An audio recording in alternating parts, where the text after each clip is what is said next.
Buenas tardes. Muchas gracias por la invitación y muchas gracias a ustedes por estar presentes. Mi tema, evaluación ecográfica del piso pelviano. Aparentemente es un tema raro, porque ecografía no es algo que se utilice demasiado en el piso pélvico. Es más, un radiólogo una vez me dijo, no hace mucho tiempo, pero ecografía del piso pélvico, no será resonancia, no, ecografía del piso pélvico. Y cuando vio las imágenes de ecografía que yo tenía, realmente se sorprendió. Fíjense lo que dijo este señor, Hans Peter Dietz, es una autoridad del piso pélvico, un alemán que trabaja en Sydney, en Australia, y ha presentado muchos trabajos sobre estudios del piso pélvico en los últimos años. Y él dice que el problema no es un pobre tratamiento, es un pobre diagnóstico. Y eso es lo que yo quiero tratar de mostrar, que la ecografía, una técnica de imagen, estas son las técnicas de imágenes que tenemos para piso pélvico, pero la ecografía es la que se desarrolló más últimamente. Hace poco tiempo, la que llevaba de ganar era la resonancia magnética, porque la resonancia magnética podía tomar el plano axial del piso de la pelvis. Pero ahora, gracias a la ecografía 3D y 4D, con ecografía tomamos imágenes de resolución mejor o iguales que una resonancia magnética, pero aparte le agregamos esto, la dinámica, el real time, lo vemos lo que sucede, vemos la lesión, lo entendemos y aprendemos a entender la fisiopatología del piso pelviano.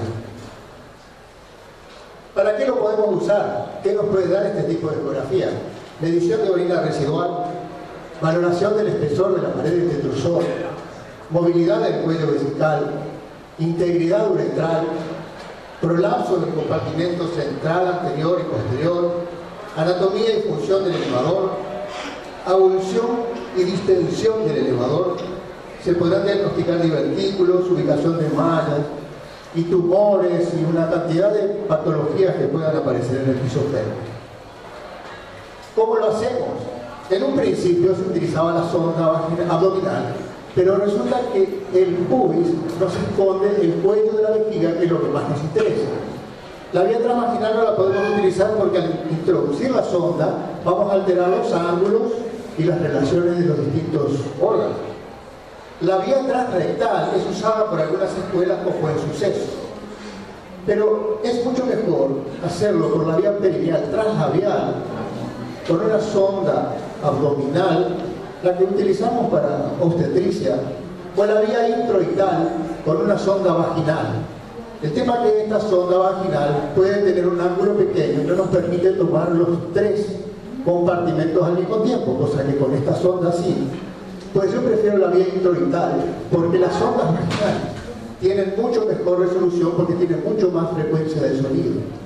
Ahora, prefiero utilizar esta, que es una sonda vaginal volumétrica con un ángulo de 180 grados, que sí me permite tener los tres compartimentos en el mismo momento. Veamos un poquito de la anatomía.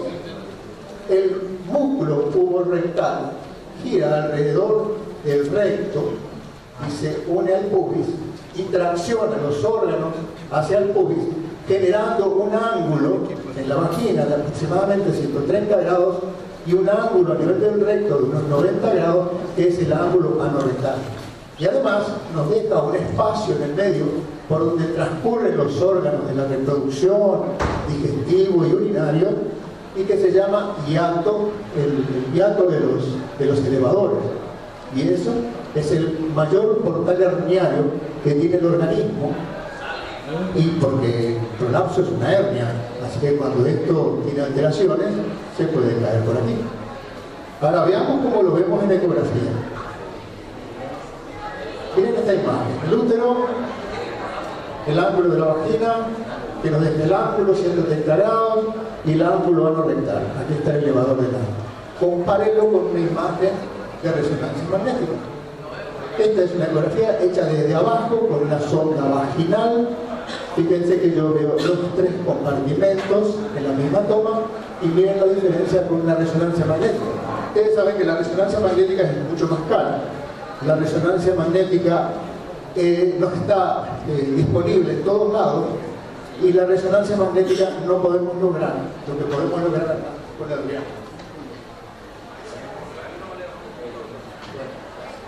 Así que en la anatomía ustedes tienen acá la vejiga, la uretra, la vagina, este es el pubis, el recto, el canal anal y el elevador del ano. Si yo giro mi transductor hacia adelante en un corte transversal, ven la uretra y ven la vejiga. Y si lo giro hacia atrás, vemos un corte a nivel del canal anal, corte transversal a nivel del canal anal. Fíjense cómo vamos a ver perfectamente bien la mucosa, el esfínter externo y el esfínter interno. Lo ven en longitudinal y lo ven en transverso. Y vean cómo aquí podemos ver lesiones del ano, lesiones posparto, que son muy simples de ver. Y miren como acá en un 3D, yo tengo los tres planos ortogonales y tengo acá el volumen la imagen renderizada, y si yo corro de arriba abajo veo el canal, veo los esfínteres en todo el transcurrir del canal anal. Y se utiliza el mapeo color para ver cómo vemos todos los vasos periuretrales. Y aquí vemos la vejiga tomada con un transductor abdominal, con la vejiga cargada, y la vamos a movilizar para poder verla mejor. La partimos de frente, viendo el trígono, el agujerito de la uretra, y miren el jet uretral. ¿Cómo vemos los jets uretrales? Esta es una imagen tomográfica, esta es una imagen 3D, pero fíjense cómo vemos los uretres, a veces podemos ver una pequeña limpieza por esta zona. Pero qué importante que es, por ejemplo, cuando ustedes hacen una histerectomía y piensan de que pueden haber hecho una lesión del urétero. Con esto lo pueden tratar. Y en la vejiga podemos evaluar el volumen por una fórmula, o por los 3 diámetros, o por un diámetro y una distancia, por lo que es más certero, porque no es un órgano exactamente esférico. Podemos hacerlo con el sistema vocal, que lo hace el sistema tridimensional y me hace un cálculo exacto del volumen de orina. O vemos el volumen residual. Y fíjense aquí con vocal que tiene 3 centímetros cúbicos. Se terminó la época que tenemos que sondar a la paciente para poder evaluar el volumen residual. Y el grosor de la pared. Los trabajos de Kullard han dicho que cuando el grosor es mayor de 5 milímetros podemos estar frente a una vejiga interactiva. Acá tienen este trabajo que decía que con un punto de corte de 5 milímetros la sensibilidad es del 84% y la especificidad es del 89%. Y si nosotros tenemos un más, igual o más de 6.5 milímetros, el valor predictivo positivo es de 100% para el diagnóstico de difusor interactivo. Fíjense que con pocas cosas nosotros podemos, acá tenemos 7 y 8 milímetros medido en el doble de la vejiga. Lo que hay que tener en cuenta aquí es que la vejiga tiene que estar vacía, porque cuando la vejiga empieza a cargarse y pasa de 50 a 60, empieza a afinarse el difusor y esto ya se pierde. Pero esto es un buen elemento como para poder evaluar vejiga interactiva y hacer la diferencia entre la incontinencia y la incontinencia por esfuerzo. Fíjense que tenemos el pubis, la vejiga, la uretra, el esfínter, lo medimos, ahí tenemos los valores normales y vemos que en la paciente incontinente la longitud de la vejiga, de la uretra es menor y el esfínter es más grueso.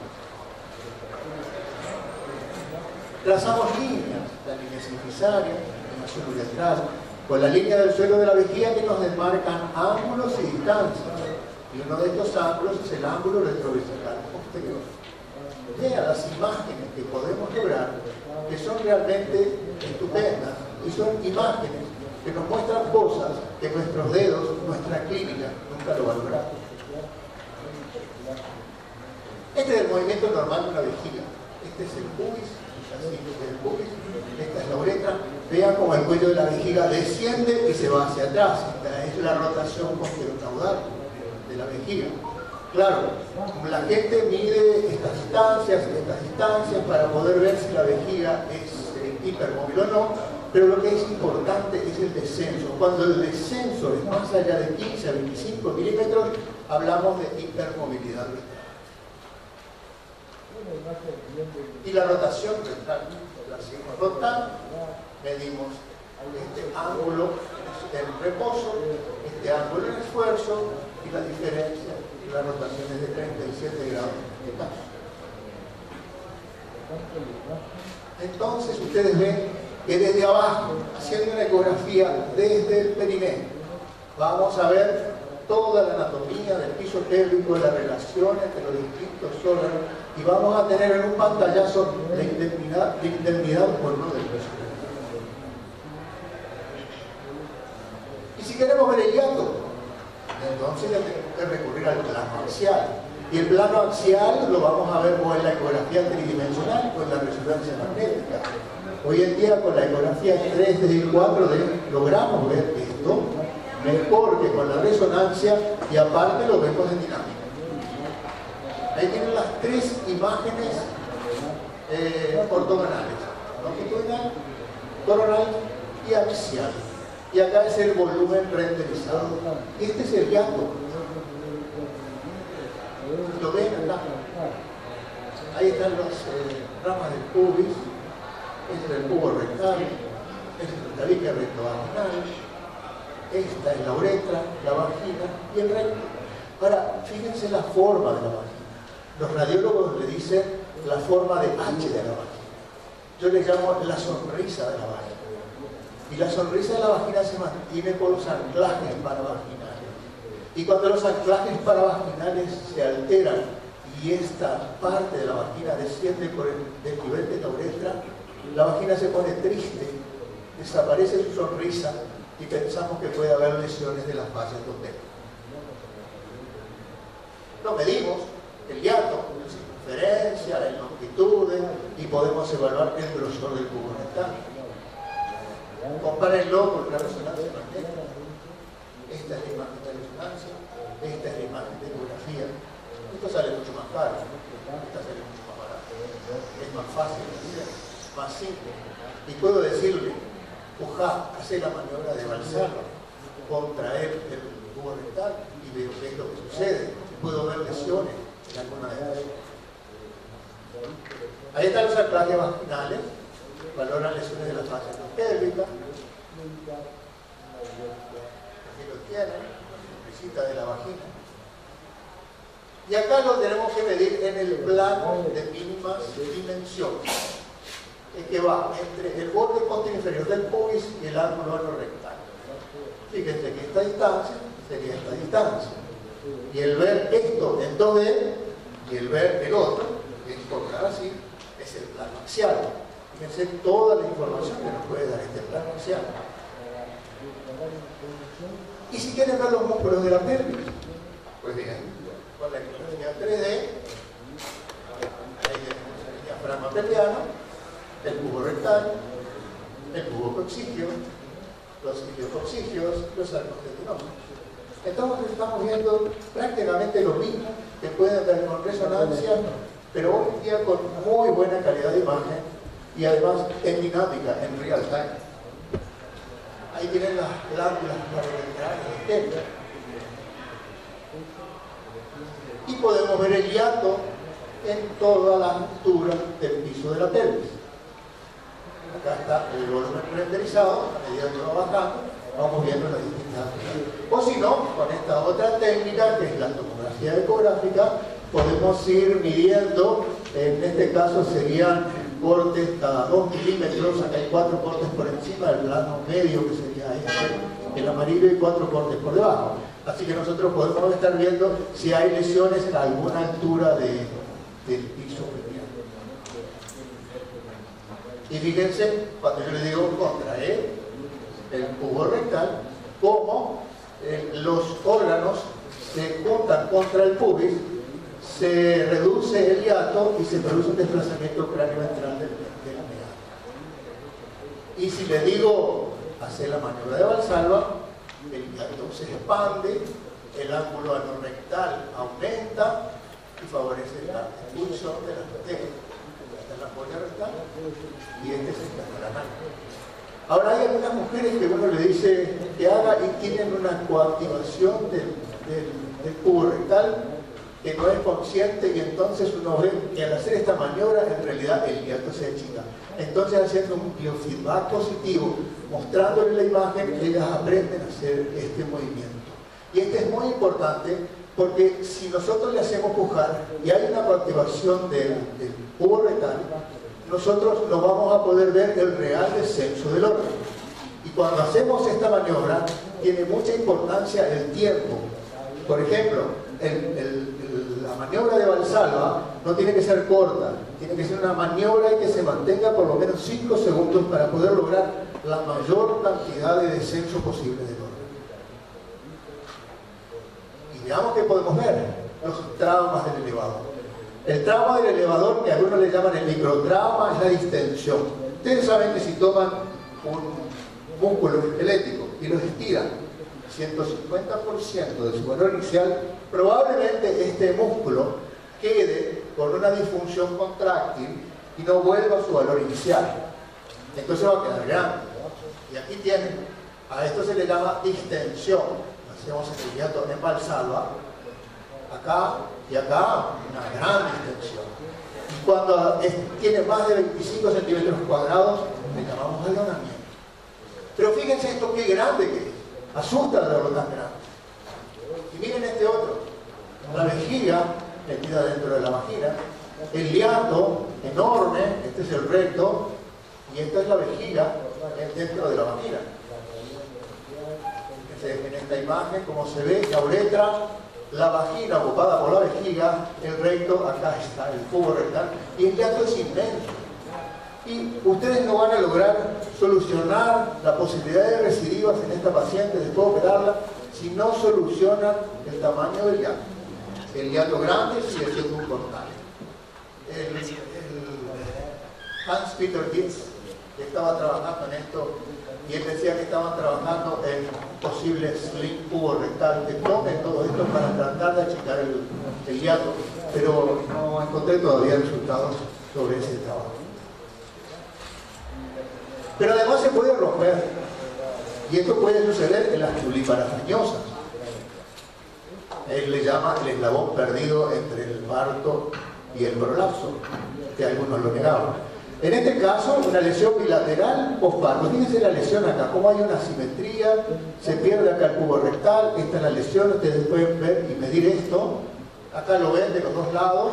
Esta es una chica joven con ya su citocele, y esto es sumamente difícil de reparar. Acá tienen una lesión unilateral, vean la asimetría.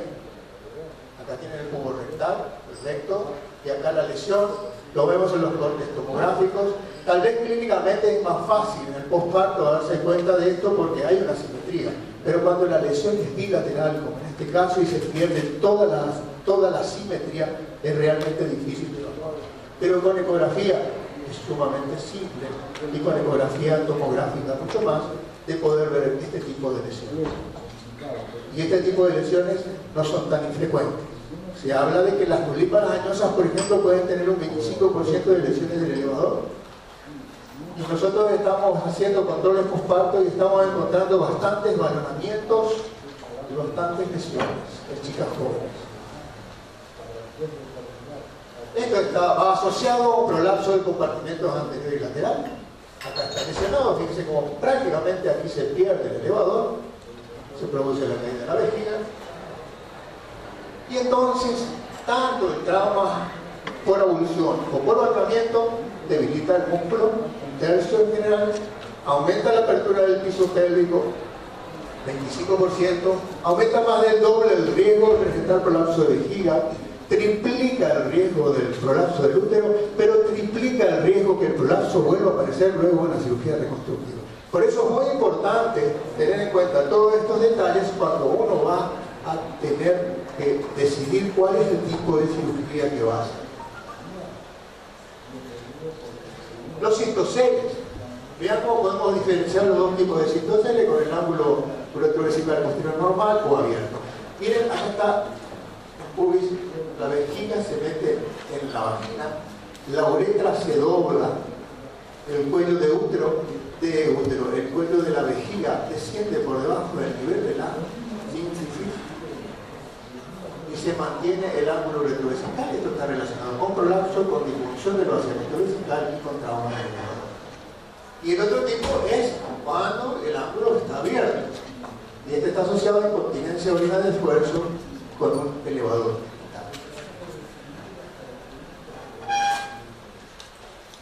Así que si la uretra se mantiene en su posición retropúbica normal, pero en reposo, en esfuerzo, está con hipermovilidad, es probable que estén dañados los ligamentos del complejo mediouretral con la fascia.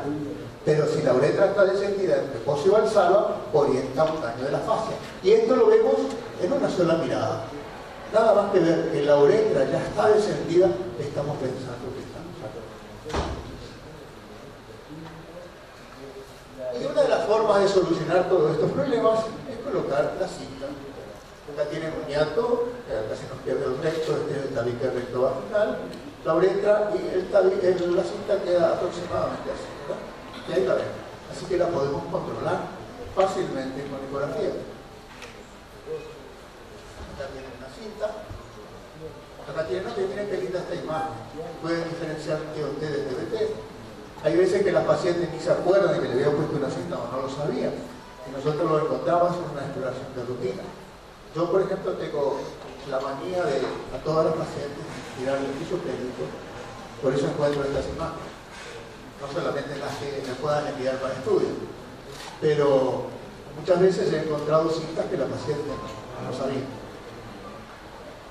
Ahora fíjense, la distancia entre la malla y el pubis es muy importante. Este es el movimiento normal después de haber colocado la cinta. Fíjense cómo la uretra se mueve, está colocada en su lugar normal, en la uretra media. Acá tienen una que está muy apretada, muy cerca del pubis, y miren cuando hace el esfuerzo, no puede mover la uretra, no puede mover la uretra, y al no poder no puede vaciar la vejiga. Entonces queda con una disfunción de vaciamiento que probablemente van a tener que cortar esta cinta. O si no, este otro, fíjense que está muy alejado, está flojo. Y cuando se produce el pufo, acá está el pubis, acá se produce, desciende el cuello, se abre, se forma un funnel aquí con la sal de orina y el cistocele. O sea que esta malla que está acá no está cumpliendo su función. Y esta fue colocada, miren, acá está la línea cifisaria, aquí está la malla por debajo de la línea cifisaria. Que cuando hace el esfuerzo, se produce todo sin protegerle como tenía que hacer ahora. O pueden ver una perforación de la uretra. O podemos ver otro tipo de patología en el tabique rectovaginal. Nosotros vemos el tabique rectovaginal desde el fondo del saco hasta el cuerpo perineal, totalmente.